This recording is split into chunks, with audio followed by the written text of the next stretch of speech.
I don't know of anybody who combines the range of subjects on which he knows a hell of a lot with the depth and detail with which he seems to know about all of them. When you have a subject like dimensions of interaction between rural and urban India, you can go again across a wide canvas, and I wait, like all of us, to see how he develops the themes in that broad framework. So, Dr. Sen, over to you. What actually drew my attention to the issue of urbanization, and which in a sense will form the bedrock of this particular lecture, is that over the 20-odd years that I've been at the policy-making level in government, almost every government scheme which was aimed towards improving the living standards of rural India were justified not on the basis of the human development impact of these schemes. They were always couched in one specific phrase, which was reduce migration. I mean, this has been an obsession in government in India. And it's an obsession which I was a little puzzled about, and so being curious, I started to look around and see what was the global experience, what was the attitude towards urbanization around the world. And the results were actually quite remarkable, which is that by and large, for most countries, except a few countries in Africa, most countries looked on urbanization as a good thing. Whereas we looked on urbanization as something that was to be avoided, if at all possible, by the government. Which raises the question, why? Why is this? And why is this attitude so all-pervasive? It's not just within the government. I suspect a lot of you also probably think the same way. One possible answer is what Mahatma Gandhi said: the soul of India lives in her villages, and we want to preserve that soul. But all of us, I think, are literate enough to know what the global experience with urbanization is. And the global experience with urbanization is that growth and productivity are very closely and very strongly linked to the process of urbanization. Societies which tend to stay rural also tend to be not very fast growing. We tend to think of migration as people leaving their home villages and coming to the cities for a better life, right? Surprise. The bulk of migration in India is rural to rural. It is not rural to urban. People in rural India are moving within rural India. Why they do it, how they do it, that's something which has actually not been studied. It's gone completely under the radar screen of all policymakers at all points in time in this country. But rural to rural migration is about 3 times larger than rural to urban migration. Let me just take you through the way economists have thought about the processes. And much of this discussion dates back to 1954, a classic paper by Sir Arthur Lewis, where he posited the existence of a dynamic, high productivity industrial sector, which is urban in character, and a relatively low productivity, low accumulation sector, which is the agricultural sector in the rural areas. And naturally, because of high productivity in industry, it attracts people from the rural areas, which feeds the need for the industry that the industry has for workers. And this is the process that drives urbanization and growth. The Lewis model actually fits remarkably well to the experiences of most of the developed countries around the world. But in most of the developing countries, or at least a very large portion of it, it doesn't work quite as well. The reason for that, I think, was expounded many years after Sir Arthur Lewis, which was, I think, in the late 60s, or maybe very early, I think 68 or 69. There's this paper by Harris and Todaro, which says that there's actually an intermediary step. That is, a person who leaves the rural area and comes to the urban area doesn't automatically get absorbed in the industrial sector, and usually ekes out a subsistence in the informal urban economy. And that's the via media through which the transfer takes place. There's been a fair amount of work on the nature of this informal urban economy. And what it suggests is that the informal economy is where the rural worker who has migrated really does the learning which is necessary for him to be able to plug into the industrial system. And the informal sector provides him with the earnings that he will need to be able to support himself through the learning process. So the informal sector is very important. I'm not going to the whole Harris-Todaro bit, and there are probabilities involved. None of that is important. What is important is to recognize the importance of the existence of this informal urban sector. Right? So think of the Indian economy then as essentially comprising of three sectors: the rural sector at large, the urban informal economy, and the urban formal economy.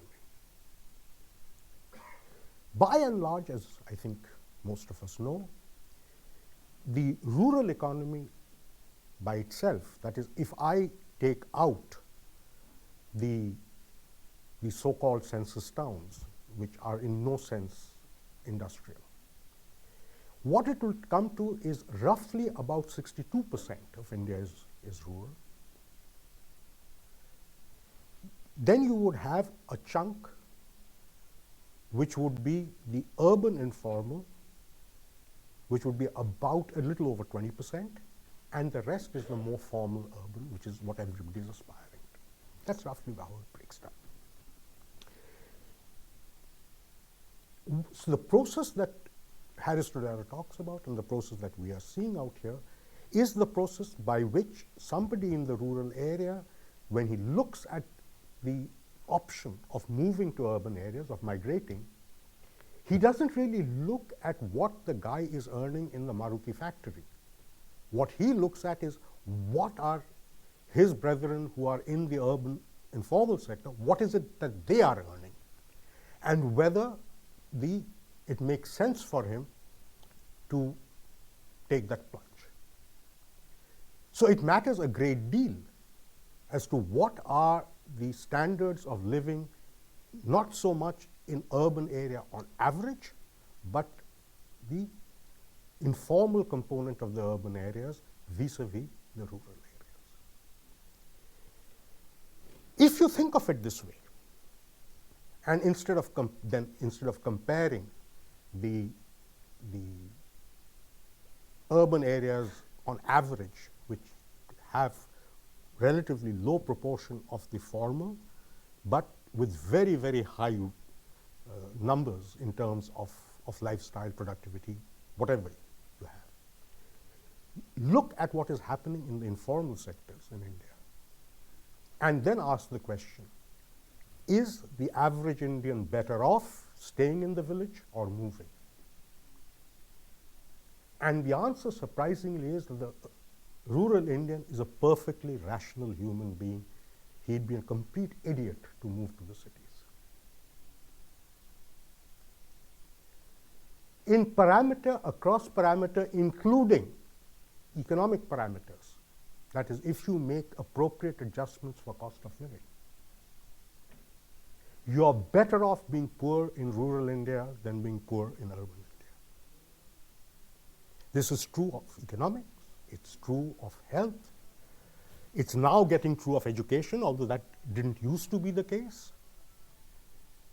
It's certainly true as far as crime is concerned, that is, sense of security that you have. And so we have gotten into an equilibrium where, because of the non-dynamism, as it were, of informal urban India, we as a country are not following the processes that led to development and growth in large parts of the world. We've come to some kind of, perhaps a very undesirable kind of equilibrium, where no matter how bad things are in rural India, they get worse if you move. Now, in this context, at the heart of this whole understanding of informality is really the issue of slums. Slums.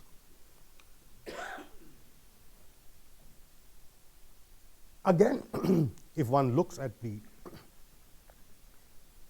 the public discourse on slums, we are terribly ashamed of them. We think they're terrible things. We think they should not exist. We do our utmost to prevent slums from happening. The fact is, again, globally and over time, in every country, slums have been a natural corollary to the process of urbanization. Not only can you not do without slums, you should not do without slums. Because when a person is moving from a rural area to an urban area, then almost by definition he or she shall not have the economic wherewithal to be able to afford to live in anything other than a slum.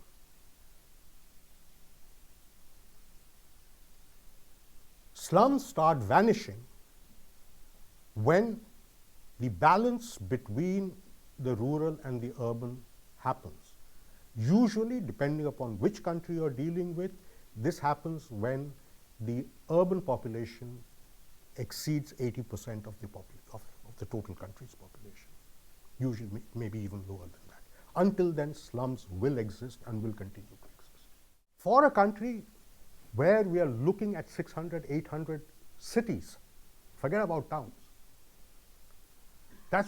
Those are the kind of numbers we are looking at. We simply do not have the capacity to plan it.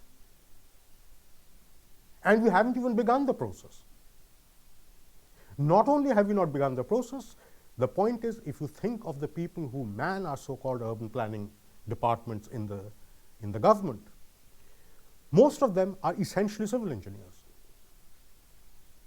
with very little idea as to what planning is all about. They know construction. They know how things should be built. They don't know why should they be distributed in a particular way. This is a recognition which, oddly enough, doesn't seem to have sunk into us at all. And we've been at this game now for 60 years. We plan all manner of things. What we cannot and do not and will not be able to do, at least in the near future, is do any kind of meaningful urban planning. And by urban planning, I don't mean planning for the metros. That's a problem enough. I mean urban planning from the day a particular location, a particular village, starts acquiring the characteristics of an urban area. That's the level at which you have to start planning from. Ever since Mr. Modi announced smart cities, I am told that the large consulting companies have been scouting the world around to find people who can come in and help us in designing smart cities, because there is no local talent available. That is where we are at.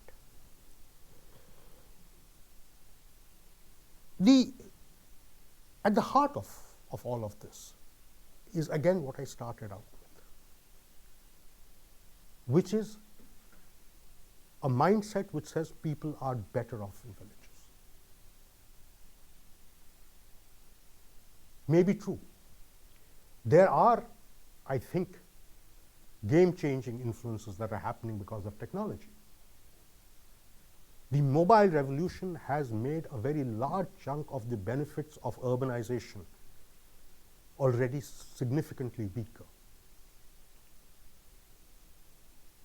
But it certainly cannot and will not ever be able to take care of the other dimensions of urbanization which lead to high productivity and growth. And what are these dimensions are fairly obvious.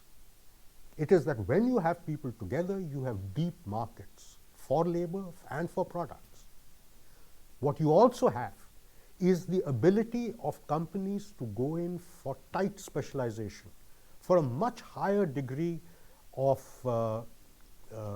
division of labor, all of which are essential attributes to increasing productivity.